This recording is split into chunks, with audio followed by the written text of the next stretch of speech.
जय माई की। जन्मदिन तो सभी का आता है, सभी अपना अपना जन्मदिन अपनी अपनी तरह से मनाते हैं।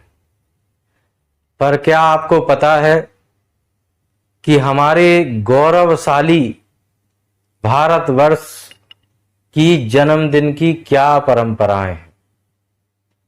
क्या आप जानते हैं कि हमारे यहाँ जन्मदिन मनाने के लिए भी एक विशेष पूजा पद्धति का वर्णन ऋषियों ने किया है।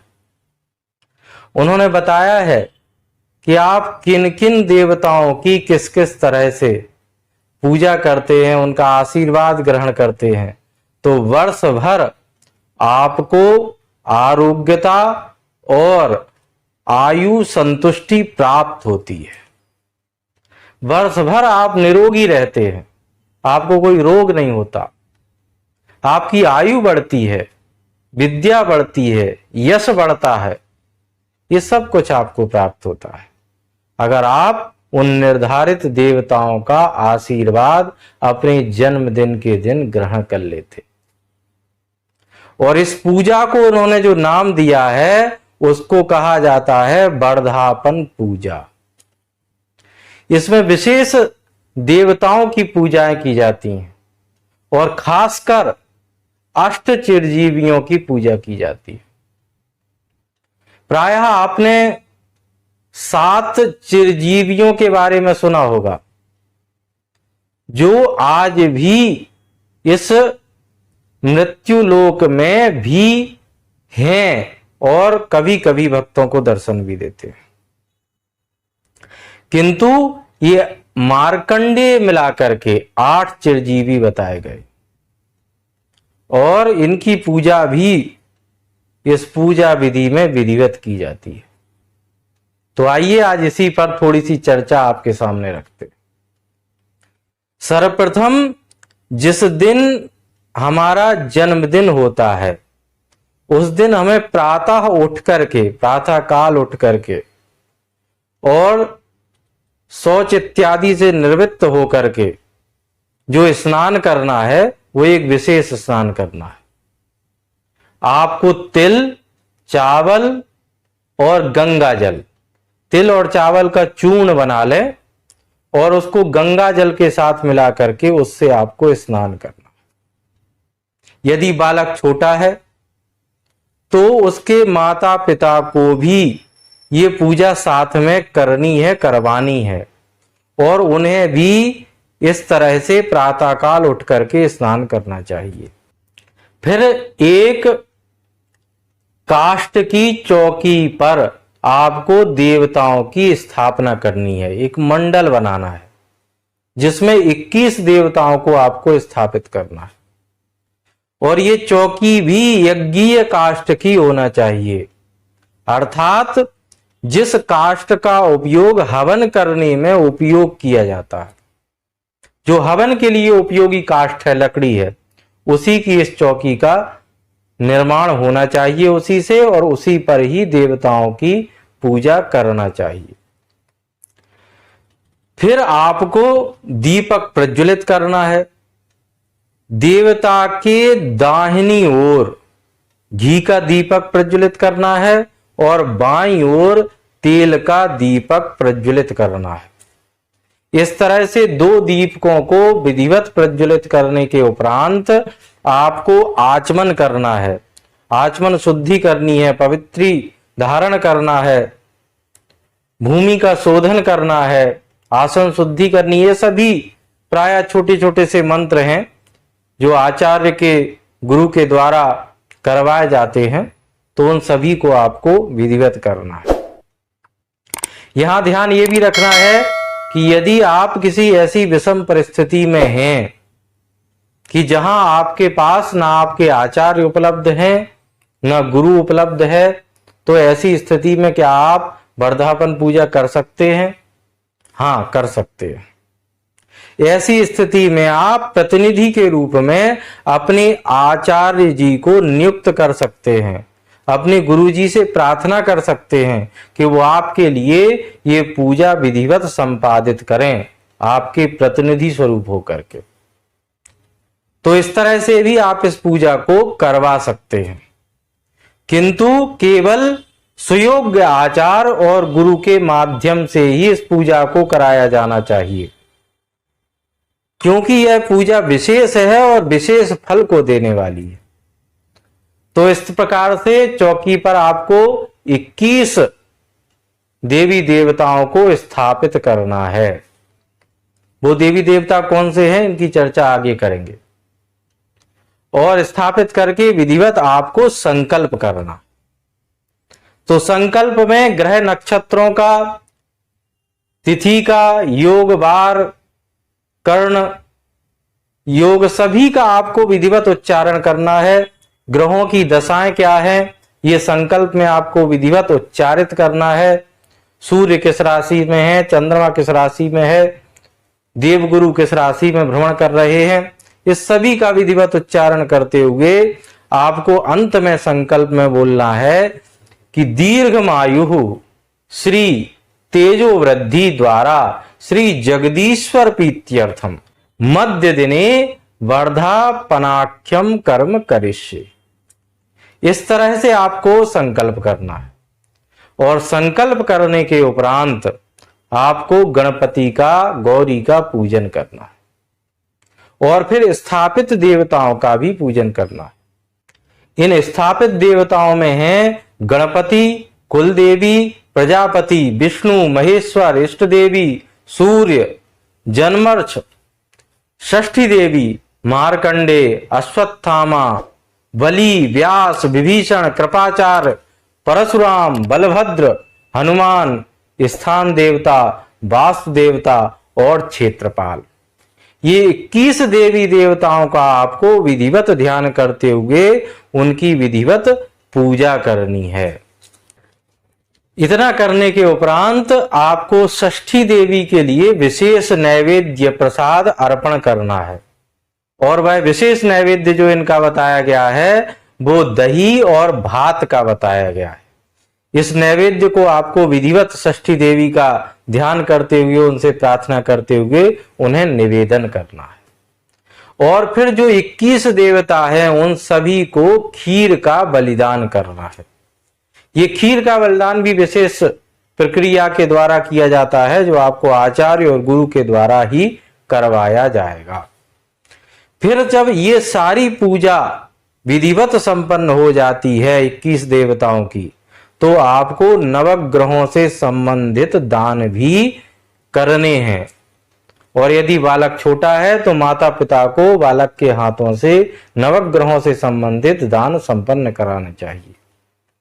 आचार्य और गुरु से प्रार्थना करना चाहिए कि वो देखें कि बालक के कौन कौन से ग्रह उसकी जन्म कुंडली में उसके लिए नुकसानदायक हैं, अनिष्टकारक हैं, उन पर विशेष ध्यान दिया जाए और नवग्रहों से संबंधित विधिवत दान संपन्न कराए जाएं।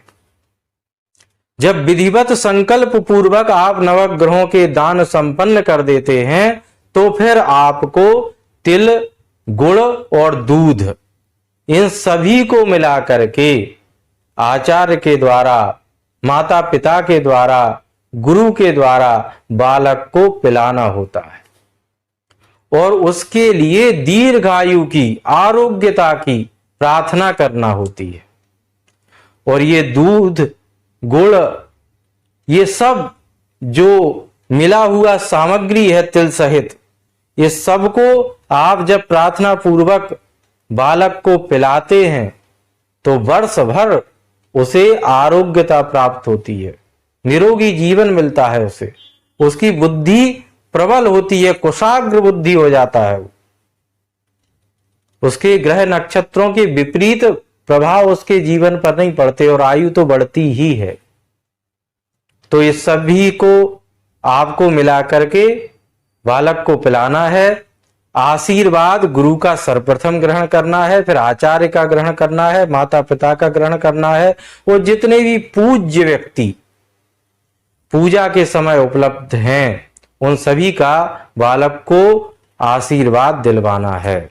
इतना सब संपन्न करने के बाद फिर आपको आचार्य से प्रार्थना करनी है कि वो आपका वर्ष फल आपको बताएं।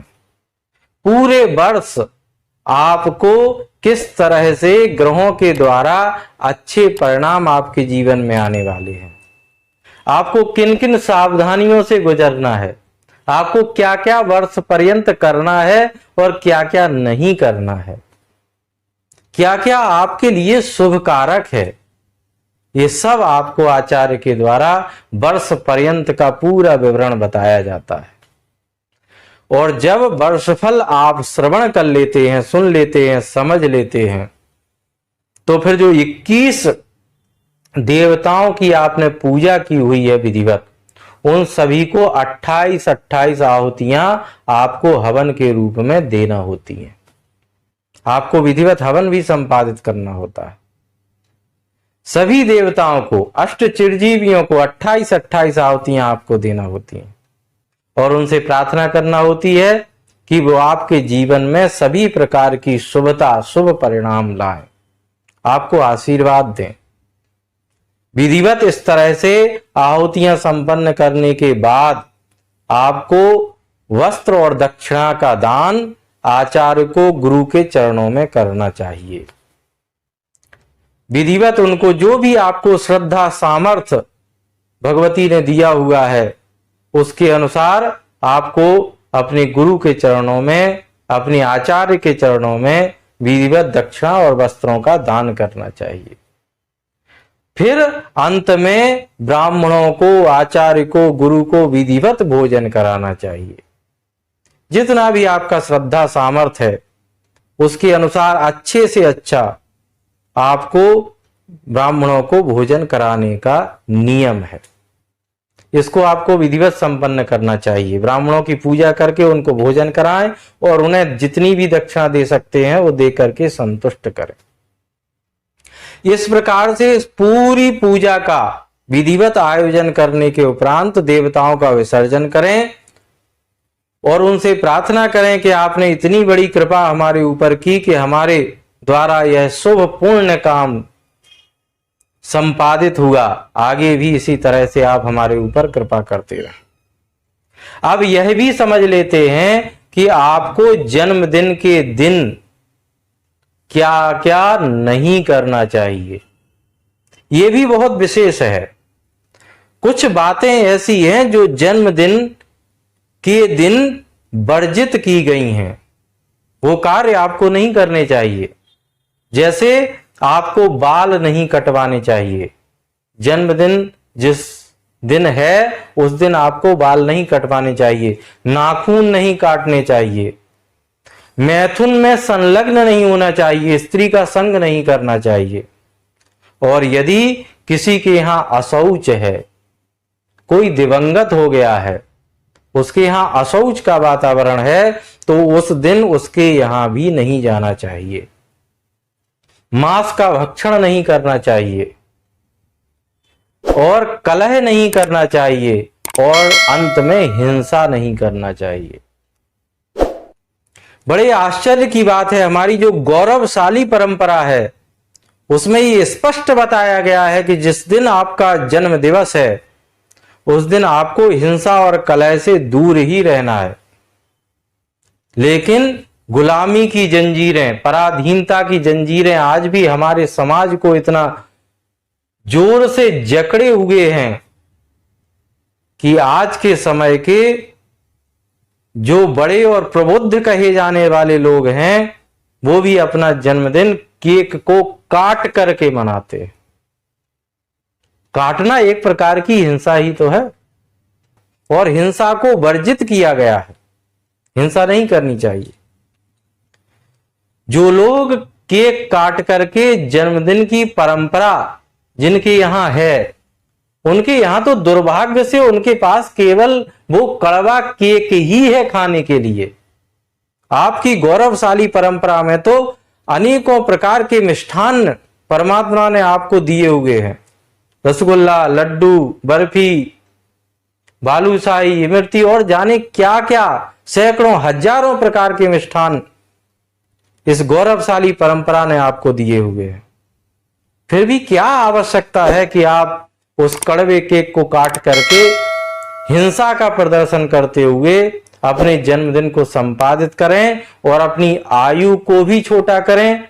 और रुग्ण होने की भी एक परंपरा, मानसिक रुग्णता यदि होती है तो शारीरिक रुग्णता तो हो ही जाती है, और पराधीनता का जीवन तो जी ही रहे हो।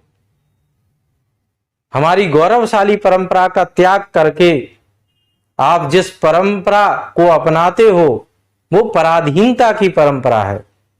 सैकड़ों वर्ष जो गुलामी का जीवन हमें मजबूरी में जीना पड़ा, उस परंपरा का आप निर्वाहन कर रहे हो। तो खैर, अगर किसी को इतनी ही पराधीनता की बेड़ियां जकड़े हुए हैं तो वह जरूर केक काटे, लेकिन साथ में पहले इस दिव्य पूजा को भी संपन्न कराए। और यदि स्वयं नहीं कर सकता तो अपने गुरु आचार्य के माध्यम से इसको संपन्न कराए, तभी उसका कल्याण निहित है। तो आपके लिए आयु और आरोग्यता की शुभ कामनाओं के साथ माई से प्रार्थना करते हैं कि वो आपको ऐसी प्रेरणा दें कि आप जीवन भर अपना जन्मदिन इस वर्धापन पूजा के साथ ही संपन्न करें। जय माई की।